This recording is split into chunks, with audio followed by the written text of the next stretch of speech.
சிறு துளி பெருவெள்ளம். நம்ம லைஃப்ல எதையோ நோக்கி ஓடிக்கிட்டு இருக்கோம். ஆனா எதை நோக்கின்னு ஒரு கேள்வி. எப்படி அத அடையிறதுன்றது ஒரு கேள்வி. நம்ம ஏம எப்படி நம்ம அச்சீவ் பண்ணி லைஃப்ல முன்னேறதுன்றது ஒரு கேள்வி. இந்த மாரி நம்ம மனசுக்குள்ள 1000 கேள்வி தினந்தோறும் எழுந்துட்டுருக்கு. அதுக்கு நான் ஒரு பதில் சொல்லட்டுமா? நான் வந்து ஒரு பொண்ணோட லைஃப்ப சொல்றேன். நீங்க அத வந்து ஒரு லெசனா எடுத்துக்கோங்க. ஸோ அந்த பொண்ணு டெய்லியும் நைட்டு வந்து தூங்கும்போது, நாளைக்கு நான் இத எந்திரிச்சோனே நான் இத செய்வேன் அப்படின்னு சொல்லிட்டு, தனக்கு ஒரு ப்ராமிஸ் வச்சுக்கிறா. ஆனா, அந்த நாளைக்குன்றது அடுத்த நாளைக்கு, அடுத்த நாளைக்கு, அடுத்த நாளைக்குன்னு தள்ளி போய்க்கிட்டே இருக்கு.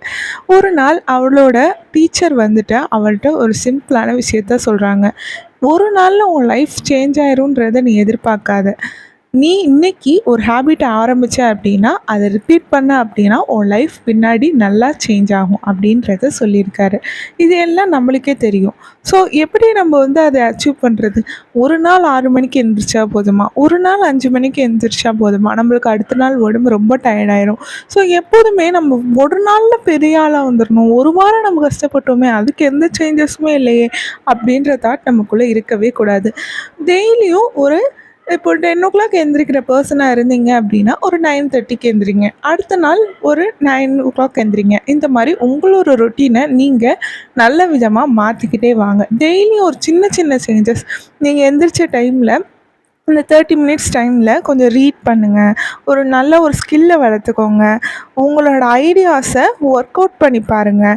அது எல்லாமே நீங்கள் ட்ரை பண்ணி பாருங்கள். ஃபெயிலியர்ஸ் வந்து என்றைக்குமே நம்ம லைஃப்பை வந்துட்டு வின்னிங்க்கு தான் கொண்டு போகுமே தவிர ஃபெயிலியராகவே வச்சுருக்காது. ஸோ டேஸ் வந்து வீக் ஆயிரும், வீக் வந்து மந்த் ஆயிரும். அட் அட் லாஸ்ட் வந்து நீங்களே நோட்டிஃபை பண்ணுவீங்க. ஒரு 6 மந்த்தில் உங்கள் ஃப்ரெண்ட்ஸோடு நீங்கள் ஒரு படி மேலே தான் இருப்பீங்க.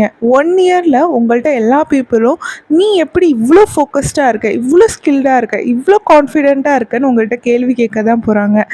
இது வந்து உங்களோட லக்கை பொறுத்து கிடையாது, உங்கள் டேலண்ட்டை பொறுத்து கிடையாது. ஐயோ இதெல்லாம் நான் பண்ணதே கிடையாது அப்படின்னு நீங்கள் சொல்கிறத பொறுத்துலாம் கிடையாது. உங்கள் power of the small habit, நீங்கள் இன்றைக்கி ஆரம்பித்த அந்த ஸ்மால் ஹேபிட்டோட பவர் தான் அங்கே எக்ஸ்பிளைன் ஆகிருக்கும். ஸோ எப்போதுமே வந்துட்டு உங்களோட லீப், அதாவது காலையில் நைட்டு இதுதான் நான் பண்ண போகிறேன் இப்படின்றத ஒரு சிங்கிள் டேக்கு நீங்கள் எப்போதுமே நோட்ஸ் எடுத்து வச்சுக்கோங்க. டெய்லி உங்களை பார்த்து ஒரு கேள்வி கேளுங்க. இந்த ஸ்மால் ஹேபிட் உங்களை லைஃப்பில் முன்னேற்றுமா? நீங்கள் காலைல எந்திரிக்கிறது உங்கள் லைஃப்பில் ஹெல்ப் பண்ணுமா? நீங்கள் ஃபியூ பேஜஸ் வந்து டெய்லி ரீட் பண்ணுறனால உங்கள் லைஃப் ஹெல்ப் ஆகுமா? நீங்கள் அந்த 30 மினிட்ஸ் பேஷனை ஃபாலோ பண்ணுறனால உங்கள் லைஃப் ஏதாச்சும் மாறுமா? கண்டிப்பாக இன்றைக்கி மாறாது. ஆனால் ஒரு வருஷம் கழித்து நீங்களே அதை ஃபீல் பண்ணுவீங்க. நீங்களே உங்களை பெட்டராக நீங்கள் ஃபீல் பண்ண வைக்கும் அது. இன்றைக்கி ஒரு ஸ்மால் ஹேபிட்டில் ஆரம்பித்த ஒரு விஷயம் நாளைக்கு உங்கள் என்டையர் லைஃபே மாற்ற போகுது. எப்போதுமே start small, stay confident, transform your life. உங்கள் வெற்றியின் பாதையில் நானும் ஒரு அங்கமாக இருக்க